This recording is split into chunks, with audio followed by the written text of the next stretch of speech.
Okay, so we're going to talk a little about drug resistance and how you think about threat as a bioinformatician, how you think about solving threat. But let's give a little background. So a few sort of taglines. So bacteria are evolving resistance faster than we can bring new drugs to market. Right? So we have in the greater GTA completely drug-resistant strains of gonorrhea. We have globally untreatable strains of TB, increasingly gut infections that are resistant to the drugs of last resort. How the numbers are in the UK didn't study this. So right now we're global. We have about 700,000 fatalities a year to drug resistance. By 2050, that's predicted to be 10 million, or roughly about 4.5% of the global GDP.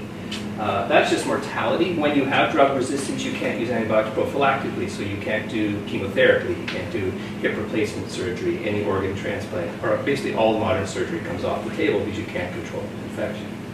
There's some debate in economics about those numbers, so I put those in. The key thing, these are not bugs we've never seen before. These are reemergence of threats we thought we were done with. So TB, so we're getting back to the age of the iron lung, where fresh air is our only treatment. Right? We have gut bacteria, staph, MRSA, so every 10 years staph brings up resistance to another drug class. Kids pick this up at the playground. Pseudomonas, an opportunistic infection infecting CF patients often, increasing each decade goes by, more resistance. And gonorrhea, so in this particular, 6 years ago, the first case of drug resistance was reported in a high school in Britain. Went to 14 cases within 6 months. It was a global threat, including in Hamilton and in Toronto. Well, it's not just bugs are outsmarting us and getting resistance quicker, we're actually having trouble on the chemical side. We are not finding new antibiotics. So while we're losing use of antibiotics, no new ones are coming to market. The bulk of the drug discovery phase was ending in the late 70s, early 80s. We've only had one major class of drugs find there. Globally, we're down to 2 companies investing any serious money in trying to find new antibiotics. And think about it, antibiotic math. Your patient uses it for 14 days and never uses it again. It makes you $40 million to bring it to market. Patent law's quite short on those drugs. It's hard to make money, so companies don't want them to market. So while we're losing drugs, nothing's coming in to replace them. Why do we have this problem? So drug resistance comes from misuse and abuse, right? So misuse, even as simple as not finishing your 14 days of antibiotics. You're creating a selective environment, evolution at work. But misuse, use of antibiotics as growth stimulants in agriculture, using them prophylactically for infections that don't require antibiotics because they're viral, for example. These things all breed resistance.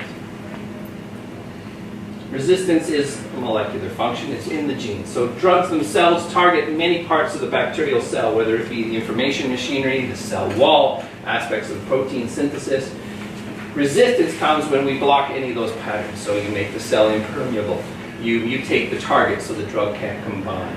You produce enzymes that chew up the drug as it comes in. So we know there's a molecular basis to this.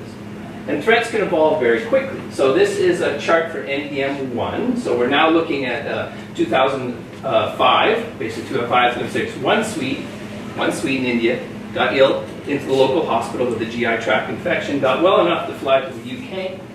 What we didn't know is that strain of bacteria picked up a new gene from Lord knows where, from the environment somewhere now called NDM1. And when you have NDM1, you lose an entire class of drugs, right? So these drugs are off the table. Every country's color is where you can find it today. So from one person in late 2005, global distribution of a gene that takes one of our major drugs of last resort off the market. So what does my lab think about? We think about which resistance genes are in Canada, which ones are moving around, and which ones pose a threat to public health. So we're going to think about threat for a minute. So those of you old enough to know, this is Donnie Rumsfeld. He was Secretary of Defense. He had this great quote that there are known knowns, things we know that we know. There are known unknowns, that is to say things that we know we don't know. And there are the unknown unknowns, the things we don't know we don't know. He got a lot of ridicule for this crazy statement about threat, but really this is something called the black swan theory. How you look at threat as an epidemiologist or as a public health official. So let's get this in a bacterial sense. So you can walk over to PHO across the street in the Mars, and they have known knowns. Things, genes and pathogens that they're tracking, either through PCR or other methods, they're keeping track of a small repertoire of things floating around our community. But we have known unknowns. Genes that we aren't using PCR assays. We know they're out there, but we haven't built an assay, so we're not testing for them regularly. And then variants of known genes. Subtle variations, protein variation that maybe has slightly different efficiency as a resistance gene. And then there's emergent threats, things that come out of nowhere, things that we cannot anticipate. So two of them locally. So 2006, NDM1 coming out of India took out the carbapenems, one of our major drugs of last resort. December 2005, a gene reported in China, MCR1, took out our second last drug of last resort, polymyxins or colistins. We now have gone through freezer connections in Canada, know this sucker's been floating around since probably 2008 globally. If you've got both of these, such as a young American woman about 3 months ago, you have no chance of survivorship. You're untreatable. All right? So these emergent threats are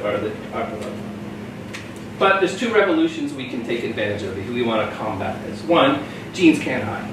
Sequencing is getting cheaper, it's getting smaller, it's getting faster, right? And resistance is genetically based. So we can apply DNA sequencing to find what's going on. So from a bioinformatician's point of view, we have sequencing at the top left. We want to compare that raw sequence data to reference sequences to predict the resistome, the suite of mutations in genes that cause resistance. And then if we get really good, to actually predict phenotype, predict antibiogram and phenotype, to go to a clinician and say, I give you an 80% chance that this drug won't work. So that reference part is one part of our lab. So we built the comprehensive antibiotic resistance database. So this is a database that's designed to support threat assessment through DNA sequencing. What CARD has is curation of gold standard reference data, whether it be sequence or mutations, as well as genetic organizations such as operons and resistance genes. For the computer science side of it, we use ontological methods, built the antibiotic resistance ontology for data sharing paradigms and data labeling paradigms. We write software then to use these two together to analyze raw sequencing information that may come out of the clinic or the farm in the environment.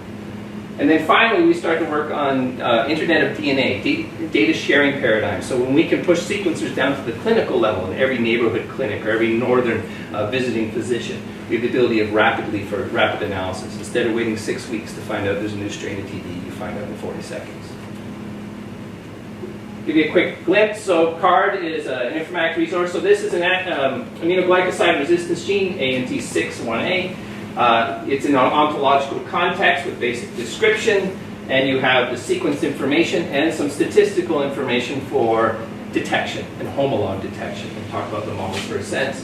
And then it's into a large classification network. What's its mechanism? What drugs does it interact with? What's its distribution? And that's what the ontology does. So you may focus on an individual gene, you have a large knowledge network above to mine and give context to that work. So what do we do as biocurators? A large portion of our effort is biocuration. We produce high-quality reference data on the molecular basis of AMR for anyone to use. We work on breadth of data. There are many, many mechanisms. Some of it is horizontal gene transfer, a plasmid bringing in a resistance gene into a microbial community and into a hospital. But some of them are dedicated, intrinsic, by mutation. You expose a bacteria to a drug, it mutates, and becomes resistant. We work on advanced analytics, and we particularly work on the discovery, the new threats. So a lot of bioinformatics that exists for AMR is about tracking known threats, things that we've built assays for that we characterize in the lab. My lab spends a lot of time on building algorithms to detect a threat that's emerging from soil or water or from farm. And growth. There's two core mechanisms, which are essentially homologs, types of classes of families or mutation, but there's some very complicated mechanisms, and we're the only group that's really trying to build algorithms around different types of mutations or gene patterns. Organizing it all is the antibiotic resistance ontology. This is a knowledge network. I'm going to show a framework for you. So we built this Scrum style for many years. Basically, what drugs and pathogens work on is what we added to the ontology. But now we're focusing on a more systematic approach, particularly on what are called the escape pathogens. Each letter meaning a different class of bacteria. Together, escapes are about 70% of clinical pathogens. So by curating them heavily, we're making a lot of hit. It's a formal ontology structure, whereas the average clinician could care less. This is really about computer-assisted literature curation and data sharing algorithms. What the ARO looks like, this is a gyrase B. All bacteria have a gyrase B. It's part of your chromatin, right? To it. Drugs like immunocumarin and fluoroquinolone target this protein, and that kills the cell. But what it does is undergoes mutation to become resistance. So if you're studying this part, you can use the ontology to look at the molecules, the targets, that you're looking at antibiotic-sensitive topoisomerases, and that resistance occurs by mutation. You can connect to mechanism, so this is mutation conferring by resistance, mutation conferring resistance. You can look at the determinants, that these are DNA topoisomerases, and that they're antibiotic resistance variants or mutants, and then the individual compounds that these mutations are directed. So you can be a chemist, you can be a clinician, you can be a molecular biologist. You can access this data point from any of these 4 or 5 different perspectives.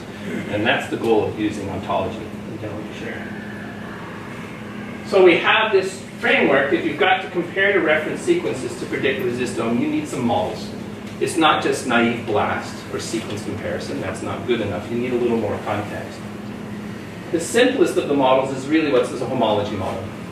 So this is a CTX-M13. This is often a beta-lactamase we see in agricultural settings. It takes out the penicillins and all their relatives.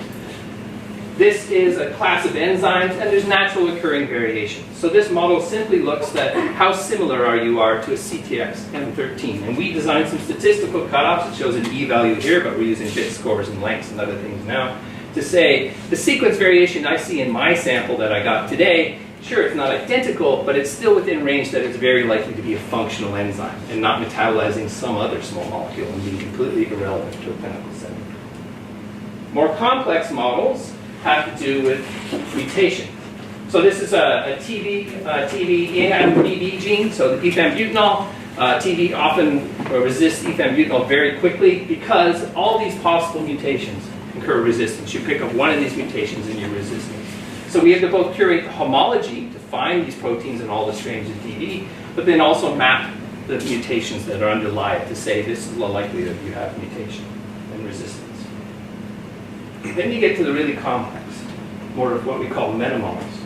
So glycopeptides, in the 80s and 90s when glycopeptides were discovered, these were the next miracle antibiotic, and now we don't use them much because we've lost them due to resistance. But it's not one gene, it's a suite of genes. So this is the VAN-A cluster, 1, 2, 3, 4, 5, 6, 7 genes in an operon. You need all 7 functioning simultaneously to cause resistance, to cause phenotype.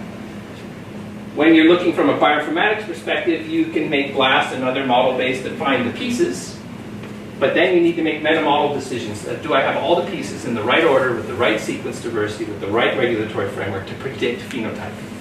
So in France, right now, they PCR these 3 genes. The patient lights up under PCR in those 3, they isolate that patient for about 10,000 a day. Then they find out through sequencing it never had the full operon in the first place, or it was never turned on. We just wasted $10,000 a day and scared the daylights out of a patient. What we want to switch to is sequencing it en masse and having algorithms like ours say you have a 98% probability that this is expressed glycopeptide, not just, hey, I have a couple of the genes involved with it. So this is a very new area. We have a new student that's really been pushing this to move into metamodels. So where are we at? So CARD now is 3,600 ontology terms, over 2,300 reference sequences, it's over 1,000 SNPs now, and about 2,300 detection models. Each are hand curated by a specialist biocurator who understands the molecular biology and biochemistry. So let's take a look at this. So let's take a step. Now you've seen the informatic framework. Let's see what you can do with it. So let's do a case study. So this is Jerry Wright. Anyone know Jerry in here? Yeah, there's a couple in here. Right? So Jerry Wright is probably one of the dominant experts on antimicrobial resistance in both drug discovery, mechanism, and evolution. He is, if you're talking about this field, this is the guy to talk about. About 6 years ago, Jerry had a nice meal in southern France, traveled a little bit to Italy, and started to get ill and ended up in the ICU. And he had a Salmonella infection, which nearly killed him. Multi-drug resistant, surprised that Jerry made it type of thing. So, of course, being a good scientist, he sampled it, and he sequenced it. So this is Jerry's Salmonella. This is actually a test case for our software all the time. And if you run Jerry's Salmonella through our software, you get the wheel. So let's talk about the wheel. The green is a perfect hit to a known resistance gene, goal S, right? All the blue ticks are homologs of resistance genes. So we've never seen that exact variant before, but our cutoffs say that these are probably functional. There's a new, previously unknown variant. In particular, I can see aminoglycoside resistance there, one you don't want to have, macrolide resistance there. First of all, your average bacteria that infects a patient might have 10, 11, 12 ticks. Right? So Jerry had a superbug. So we look at this and then we test the software and I still wonder why Jerry's here. Right? It's bad enough. But this is the idea. When you have this informatic framework, you might get this tick of genes, but this is really hard to interpret. So this is when you apply the ontology. And the ontology breaks it down and classifies it. of that perfect, it comes down to some of them are efflux. They spit drugs out. Some are conferring resistance to beta-lactams, chloramphenicol to it. And then all these stricts you can see, we'd see of drugs, chloramphenicol, beta-lactams, polymyxins, aminoglycosides, phosphomycin, muripricin, like a huge list of drugs that would not work because of this. But you need this informatic framework to make this prediction and to try and push it to the clinic. So where are we as an international community of bioinformaticians, not just what my group do? There's 3 vectors we care about. One is, what's our question?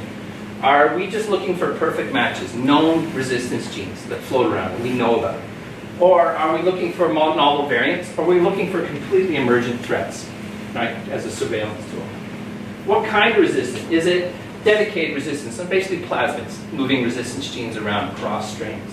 Or are we looking for mutational based, the ability of the bacteria mutates its intrinsic biology to become resistant? Or are we actually looking at changes in regulation?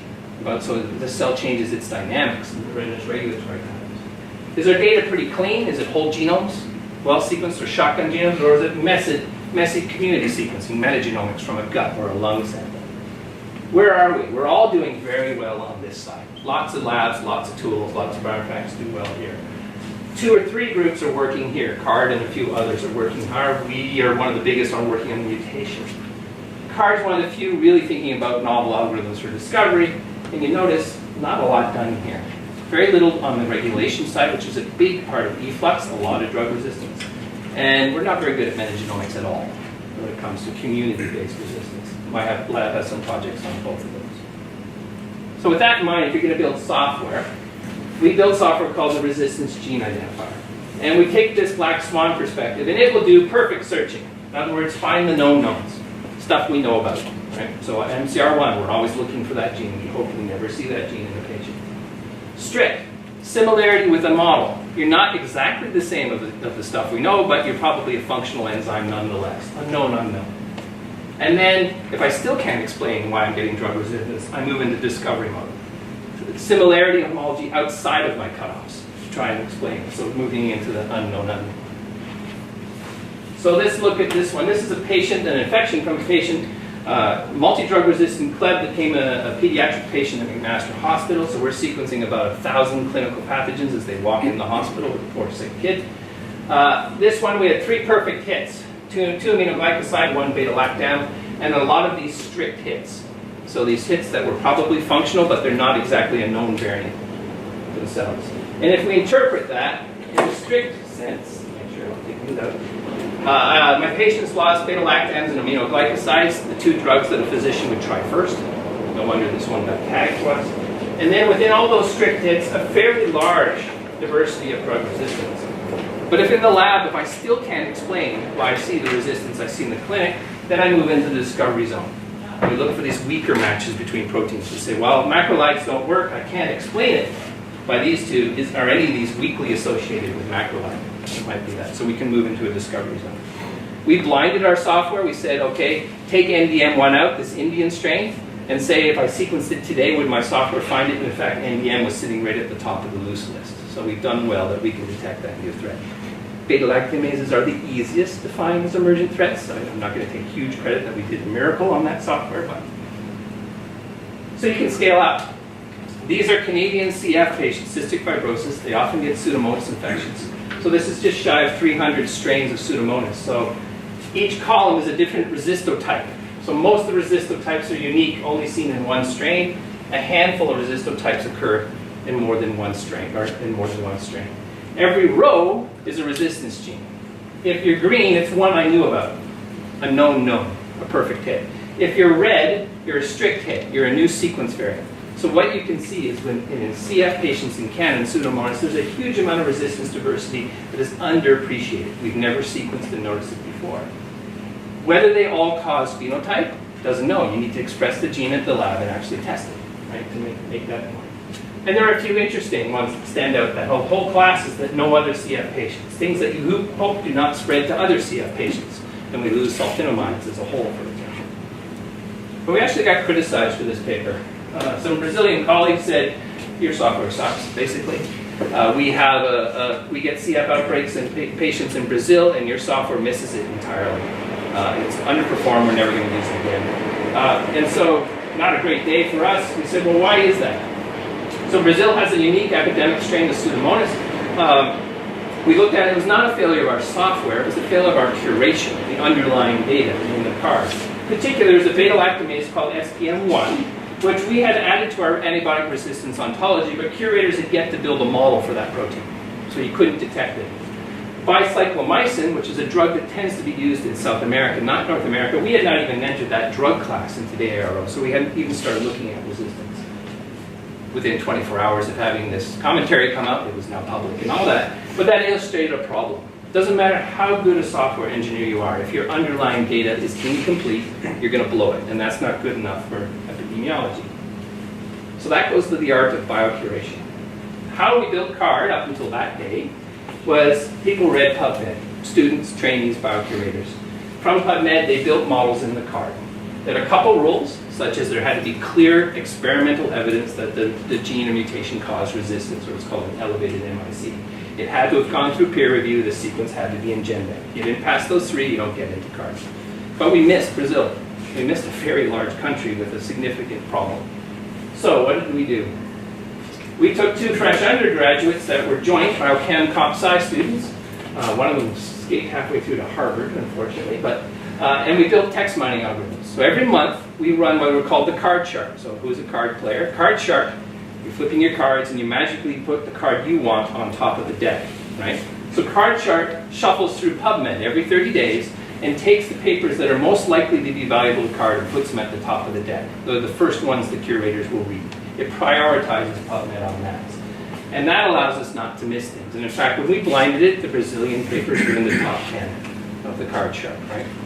And so to be a biocurator, again, the curation is actually more critical than the software, right? And this is actually, you look at CHR and the rest, they fund software. They're not really interested in funding curation, which causes a problem when you're trying to make an effort like this. So let's scale up. Let's look at Syria, right? If you're going to look in a combat zone, right?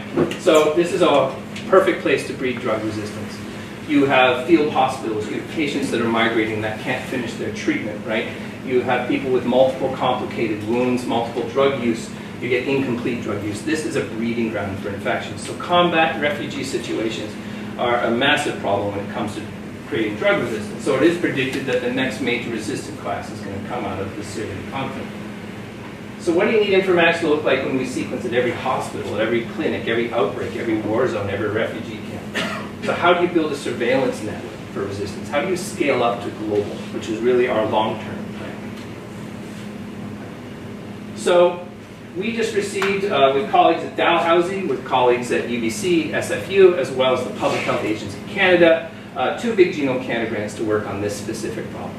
And particularly with 2 focuses, ontologies, data sharing framework. So if I can get governments to sequence, even off the back of a pickup truck, say in the next walk or two, connected to a cellular network, how am I going to share that data? And also about metagenomics, or noisy, messy, fragmentary data. How are we going to do that? Instead of isolating, which takes time, are you going to culture an isolate in a combat zone or a refugee camp? No. You're going to get the patient to cough in a cup and you're going to sequence it. So that's messy metagenomics. So we're building that environment. That comes to the second revolution, and that comes to the sponsor of my chair, is the Internet of Everything. So you can get smart shoes, you can get smart phones. In the US, you can get smart milk that pings you when the milk goes sour or the kid just finished it, right? So sequencers are plugged into the internet.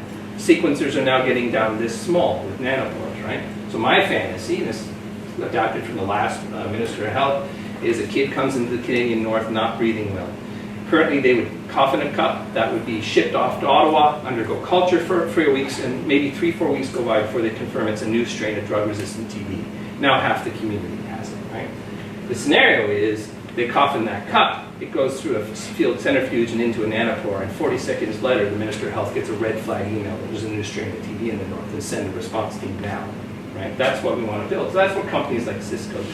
So this is our long-term plan, to build this environment, to push sequencing down to a clinical epidemiology. So why would you want to do that? So the first one I just gave you, rapid response. See it when it happens. Don't find out in the case of, say, MCR1, which we discovered in 2015, we now know from freezers was floating around in patients since 2008. That's a lag time for discovering the whole resistance to a major class, right? Detection of emergent threats. You build this next MCR1 or NDM1 that comes out, hopefully our software would ping it the day it happened. That someone, whether you're sequencing a patient, whether you're sequencing a pig, or whether you're sequencing the water, right? We can inform public policy, right? So knowing what resistant threats are where, moving on, we probably would have warned the UK system that drug-resistant gonorrhea was occurring in high schools way before it was. So maybe you could change behavior, right? Safe sex, and all the aspects of epidemiology. We can guide clinical practice. Now, clinicians don't need me. Simple as that. They don't need me at all. They know what's in their community. They know what drugs work. They know what's walking the door. The only time they freak out is when travel's involved, because that's someone bringing something unexpected. But what clinicians are often left with is, I have a child, has this infection. I have 5 different drugs I know will work in my community.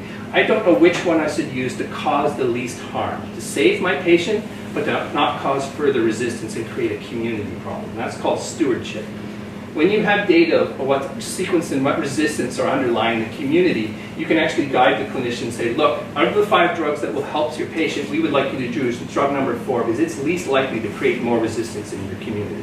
That's the type of data we want to produce for physicians. And the long game is drug development. So we're not going to find new antibiotics. It's going to be rare. There'll be a few Nature papers and that, but really we're not going to find new antibiotics. What we are going to find is resistance killers. Drugs that shut down resistance itself. So you can go back to using penicillin or carbapenems, right? So Jerry Wright, who was there, found a resistance killer to that NDM1. You have NDM1, you lose a major class, drugs of last resort. Jerry found a compound that shuts down NDM1. You can use it in mixture, so you can go back to using your original antibiotic just fine. Trouble is, if you're a company working on these resistance killers, you go to the government of Canada and says, I have a possible resistance killer for the TAM dialactamases. Is that 2% of your patients? Is that 50%, 80%? Is it kids? Is it elderly people? I need this data so I can build a business plan and get investors and bring the drug to market. And the Canadian government says, we have no idea. We have no data on it. I want that, by sequencing in every clinic and every community, I want to build that underlying data. So the company can say, look, I find a TEM killer, and that's 70% of pediatric cases. People will invest in me and bring that drug to market because there's a marketplace for it. Or, it's only 12% of cases. That's a borderline business model, so I'm going to form a nonprofit with the government, much like some of the development of anti-Ebola vaccines and therapeutics work, right? Right now, there's only 2 companies playing seriously in this framework. It is because about the business model, and admittedly we could change patent law to make their life a lot better on top of that, but they lack data. They're not willing to be risk-taking without the underlying data, and they're not going to build resistance killers to bring all the old drugs back without the data. So that's my long game. I want data for pharmacy. So give a sense. This is stealing some of Jerry Wright's work. Jerry Wright wants to make a killer to aminoglycoside acetyltransferases. So these take out aminoglycosides, a very commonly used drug. And so he said, well, there's a lot of them known. Which ones should I target first to make a killer? So we analyzed all of GenBank for the escape pathogens. Every red mark is a perfect hit, right? So the more perfect hits they are, the brighter the red. So I found these known acetyltransferases amongst the escapes. And really, when you look at all the known ones, 3 stand out as quite prevalent amongst the escapes at the exact known level. Things have been characterized, papers published. So Jerry went to the lab and started looking for resistance killers using expensive high-throughput screening for these 3. And then I said, slow down. And we used our perfect and strict algorithm. So looking for variants around those aminoglycosides, natural occurring variation to those proteins, right? And of course, we get a larger amount of hits. And when we look at it on that sense, here's the 3 that we targeted originally. But way up here was another cluster here. Jerry was targeting what's called 6' modification. The AAC modifies the aminoglycoside at the 6' location. So he was working on killers for there. When we looked at the known AAC 3s, ones that modified the 3 position, they were not common at all. Right? So it's not worth my time. I'm not going to make a killer to a resistance that's not common in my patients. But when you add all the stricts, there is a vastly underappreciated diversity of AAC3s. that we've just not been gotten to the literature. No one's cloned it, no one's expressed it, sequenced it, but they're out there in patients and escape pathogens. So this should also be the target of drug resistance killer, right? And this is the type of data we want to produce. So drug resistance companies will attack both, not just one, based on prevalence. What's in the field, what's in the wild, what's in my patients to drive it. And you need bioinformatics and homology to even know that those exist out there. Because right now, if you cross the street to PHO, they're screening for exact matches to known threats, PCR tools and all the rest. They wouldn't have noticed this. And this is where the world of next-gen sequencing takes you. So how do you build this game? The reason I'm an industrial research chair in a hospital and a biomedical facility, most industrial research chairs are energy or natural resources. You put an IT guy in a hospital, is that if we're going to make this world, you can't do it with academics, you can't do it with government, you can't do it with industry alone. It has to be a collaboration. And so that's part of my job as a research professor, is to hit the road and get government and industry to talk with academics and to build this world. We need companies like Cisco and IBM to think about that Internet of Things and Internet of DNA. We need academics to look at all the genomic data and the modeling, but we need public health agencies to actually look at policy and application and analysis of that data. And I'm just going to highlight one other thing. So I came out of industry 2.5 years ago. Mac enticed me to come back. I was a professor long ago in the US, but I was in industry for 10 years. The bulk of what you heard today, CARD existed in draft. My company built it with McMaster. And then I came in and it had run its course and we rebuilt it. Everything you saw today was almost exclusively built by undergrads. So that's, we have 2 professionals, 1 engineer, 1 biocurator. Everyone else on this picture is an undergraduate, and they built the data environment, the software environment, and all the rest. And this fellow just got a first author paper in nucleic acid research because he built the entire data infrastructure of how we store and do that work. So part of my goal as a prof is to prove that undergrads can do a heck of a lot more than your average professor thinks they can. And I'll do my thanks. So Jerry Wright is my major partner on this, and there's a global consortium around CARD. There's also the GenEpi-O consortium. These are ontology and data sharing frameworks for infectious disease. Canada is sort of the lead player in this. I'm lucky to be a part of it. A lot of beta testers. Cisco, a company now based in Winnipeg called Sightline Innovation, which is a machine learning company who basically, they're not doing anything with it yet. Once we sequence and produce the massive amount of data, that's when machine learning comes to play, right? So we're pre-positioned there. And then we work with a large number of agencies such as the NML, USDA, NCBI, some industrial like Bioinformatics France, which is a multinational surveillance, and then individual academic collaborators. And there you go, and our funders, of course.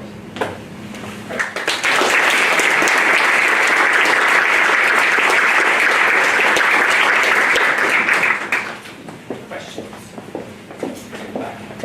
Yeah, so, great talk, first of all.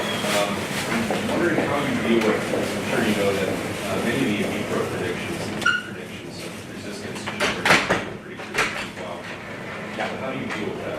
Yeah, so I guess the golden goal of this is the jump from genotype to phenotype, right? So what we do really well, with the caveats I give you, is the genotype. So we can screen now with DNA to look at the mutations, the operons, and the rest. There are a significant fraction that the regulation is an issue. If you've got the gene, it's on in a pathogen, particularly if it's plasmid-borne. So those ones are easy, and we've worked out what the MICs, what drugs they've run. But easily, particularly efflux, right, which is easily often a third to a half of the data you hit. Regulation is a huge component, not well studied. Even the molecules themselves, we may have tested 2 antibiotics, but they have a much broader spectrum. So making the jump from that efflux to phenotype is really hard. So what we're doing now is, again with Jerry and a few others, we're sequencing these 1,000 patients at McMac. They go to the clinic, we do a battery of antibiotics, about 26, depending on the pathogen, to get the full spectrum of resistance. Then we run it through assembly and RGI and all the rest, and we look where it breaks down. And then particularly it breaks down at efflux. And we have a graduate student now who's simply her whole purpose in life is build better models for prediction of efflux. And so now instead of just saying, hey, I saw the 3 components, now she's modeling the regulatory environment and the mutational environment. Her hypothesis is, their null hypothesis is that you can predict complete resistome from genotype. I suspect that's not going to survive. She's going to get close, right? Other things like modifications to the cell wall. So polymyxin's great. The reason the cell resists colistin is charge. It changes the charge of the cell wall so it pushes the antibiotic away. It's so subtle and beautiful. And the biology is really complex. the odds of making a good prediction on phenotype are pretty tough. If you got MCR1, that one just shuts it on 100%, so that one's clear. But all the other polymyxin ones, we screen Salmonella for the feds, and it's 70-80% prevalence. Whether it means those patients have glycerin resistance, I don't know yet. So we're one of the few groups focusing on phenotype. The vast majority are just surveillance for the genotype, and you go from there. And usually this is the low-hanging fruit, the dedicated resistance genes that are very significant threats. The whole package is going to take a lot more. Do you have any tips for bioinformatics toolmakers on how do you build a good user base like you have, like advertising or? Yeah, so 12 years ago I did the Giardia genome, the early eukaryotic genome. Had the lab and the sequencing and the expression, built the database. And as soon as you finish sequencing, the funding went away and it didn't work well. And then everyone and their uncle was making different Giardia tools. So where resistance is now, there's got to be 20 different databases. Often some of them are boutique. Mine only lists the mutations in these strains of TB. There's got to be 30 or 40 different software. So it's a scrum right now. There's no standards and all that. How CARD and say Argonaut and ResFinder, the other two really good ones. How we've come up to this, first of all, we collaborated, right? So we share data on a monthly basis to improve each other because we both have areas of strength. It's the curation. So I put the word gold standard in here. You have to have humans curating the data down to the finest detail with extreme care. The early resistance databases were all automated, blast-based catalogs, and a lot of those sequences they hit had nothing to do with resistance. They were just homologous to it. So it's expensive and really labor-intensive. But what makes your reputation is you have a high trust factor that really comes down to it. So if someone runs against CARD, they can use it as a reliable reference on that. Whether there's that question, whether our phenotype prediction software is something you'd use yet at a clinical setting, no, I wouldn't as a clinician. It's still academic. It's not applied yet to it. But how you do it is, having had that experience in the US, this is not funded totally differently. Tri-Council doesn't fund BioCuration, so we collaborate with industry. Half our funding for this is from industry to support the curation. If they want the data, they got to pay for the data. The software engineering and the research is more traditional Tri-Council, so you got to have that combination of approaches. So it's not entirely an academic exercise. But for users, do you see like a lot of hits, say, after you go to a conference or you give a talk? Yeah, so you got to hit the road. You got to get the talks, you got to get that. But what's the number one currency? Academic publications. So every week, the rate at which CARD gets used for epidemiology, the publication rate is trying. But that's 6 years of hard work to build it to be good, to advertise it, to get a couple of key pubs ourselves. Now it's sort of self-fulfilling. A lot of the boutique stuff's going to disappear. We need the boutique because I don't have funding to, say, curate tuberculosis well enough. So CARD is weak on TB. So I need those boutique TB guys to still exist. If Canada puts real money down or NIH puts down, I'm happy to push them off the table and have a centralized resource. In essence, really what I want is use the ontologies, so we just make standards and we share. Have the TB labs contribute their portion, have the E. coli labs contribute theirs. But it's got to work well, and if you're doing good work, it'll succeed. The publications will build. But right now, it's a horse race between Argonaut, ResFinder, and us. ResFinder only does plasmids, so they're a specialist. Argonaut, we're almost head-to-head. We just share data. Part of this is a severe public health threat. So you can make a decision, academic, is, am I going to compete in a detrimental fashion? And no, I'm not. We need these tools. Public health needs these tools. I don't charge governments a penny for this. I charge industry for this, but not governments. Argonaut's there, just more power to it. You need as many players as possible. So you support each other. It's not a trivial problem, so just keep them all healthy. Yeah, to expand that from last point, actually, you mentioned that a really crucial factor is having the human curation of the articles that you're integrating into CARD. Yeah. And you also said you've integrated CARD chart to kind of prioritize against the content. Yeah. Have you recently explored the kind of machine annotation frameworks that are being invented? So we watch really closely. There's the Genomics DB based out of Seattle, I think. They have AI and text mining looking at drug-drug interaction literature and had really good prediction rates. So we're watching them very closely because we think that's where this needs to go. CardShark, so this is how you get there is you proof of concept. So I would consider CardShark a proof of concept at best. Even as a software engineer, it's not the most elegant of tools. It's just a mallet onto it. But you generate wealth of data, you prove concepts, then you start writing answers around that problem, right? Because that's a perfect graduate student problem. Let's put intelligent text mining around this to feed into CARD. The practical side is you're going to have levels of data. So CARD already has the gold standard hand-curated data, and then all that sequence variant that exists in nature, then we call that wild card to it, where you've analyzed clinical sequencing or GenBank or something and said, here's what I think the variation that causes resistance, but 98% of it has never been tested at the bench.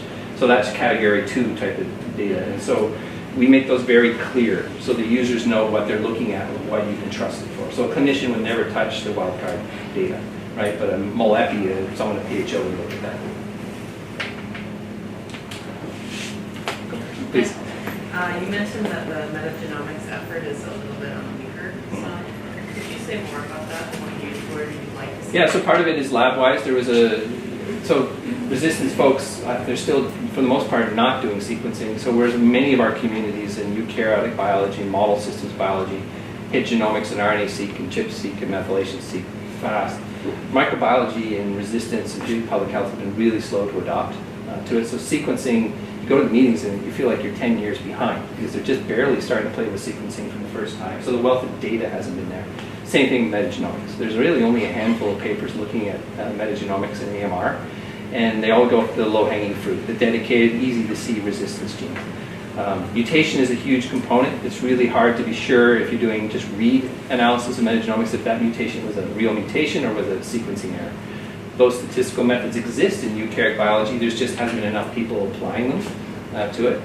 I would say, like our grant to do that, using existing methods to get smarter about screening, we didn't need the grant for that. Where you want to push that is into the unknown unknowns. So the traditional read mapping is high stringency read matching, so you're going to known threats only, no known threats.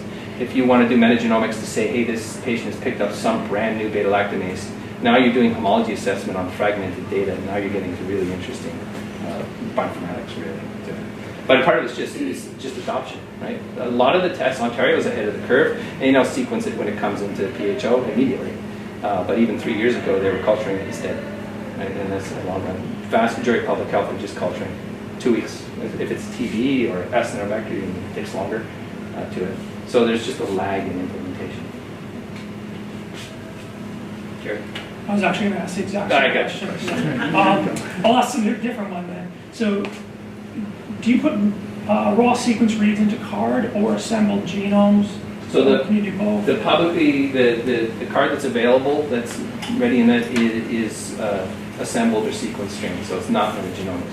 We have little beta tools that you can download for metagenomics, but they're no really different. They're gross Wheeler transform.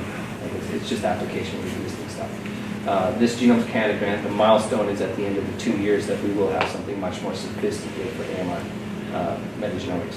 There are 3 or 4 good published, even Galaxy packages that just do the standard read mapping algorithms that work fine for AMR. They just ignore a mutation in operons and all the rest of it too. But still, that's a lot of the threat. But right now, CARD is what we provide. We provide the reference data that you can use for metagenomics under your own algorithms, but our algorithms are only shotgun or finished genomes or plasmids at this point. And then Oxford Net, of course, putting them out, and we put CARD into their algorithm. We're debating with them now over that. That's a business decision, but I want that those algorithms inside the little nano person. That's fantastic. Perfect. Yep. Do you have a sense for what fraction of resistance mechanisms can be targeted by drugs and overcome? Resistance killers? Yeah. Yeah. Whew. What do you think? Oh, Not a lot yet. It's so new ground, right? depends, yeah. Yeah. Like adjuvants, up until the last couple of years, there's only a couple beta-lactamase adjuvants on the market, right? Like we don't even curate them. Like it's just a list for long. How many groups are looking for glycoside resistance killers and all that? I mean, I think with it becoming a bigger problem, now more groups are getting into it, but sort of going from high throughput screening in a lab to a clinical drug to be used takes a long time. So if you think that kinase inhibitors might work to block them, Jerry has some good papers out on that. So you're talking drug discovery there. We can always do high throughput screening and find hits. A hit is a long way from a drug that doesn't kill the patient that works, right? And tens of millions of dollars, and so it's a tough call, right? We're going to have some successes, and the NDM1 killer is a molecule that's been used for other things, so it's already in trials in the U.S. Like we got lucky, Jerry got really lucky. It was a molecule that was not terrifying. Probably will get through trials just fine, and probably will come to market. That all comes down to investment in business, and NIH is actually footing the bill, and the Canadian government won't not do it. Other ones, if it's a completely different kind of small molecule, which there's no track record of being used in models, organisms, or humans, then it's going to be a lot harder. But in theory, chemical space is large. Like you go to McMaster, they have a massive chemical screening facility. Every time we do this, we do these clinical sequences, and then we screen for hits that would shut down the resistance. There's always hits. But when the chemists come in the room, they just go, oh no, you know, because they're toxic. So it's the glimmer of hope, but is it going to be universal? Probably not. So the big thing is we made penicillin, that's like the antibiotic killed everything, broad spectrum. So even the antibiotics that are being studied now are specific. This kills these strains of bacteria because you don't want to use broad spectrum anymore because that causes resistance. So the few drugs are very, very targeted drugs, and the resistance goes to be the same. Any thoughts on the use of phage? Yeah, phage. There's Canadian researchers looking at phage. So phage in the Soviet Union, you didn't use antibiotics, right? They gave you viruses, phage. That's what killed the bacteria. And the Soviet Union fell apart, and the West said, "Oh, that's just Soviet science. Like, just ignore it." And they did ignore it for decades. Now you see, Max has actually got a post up. They're trying to hire a phage biologist to do this. Anyone that works on complex communities and guts are thinking about phage. I hope CHR, we'll see what the NAILA report pushes things a bit, some more investment, and you wouldn't even call them ultimate therapies, they're just interesting adjuvants or alternate strategies. Phage is going to come back for sure, absolutely. Yeah. All right, let's thank Andrew again.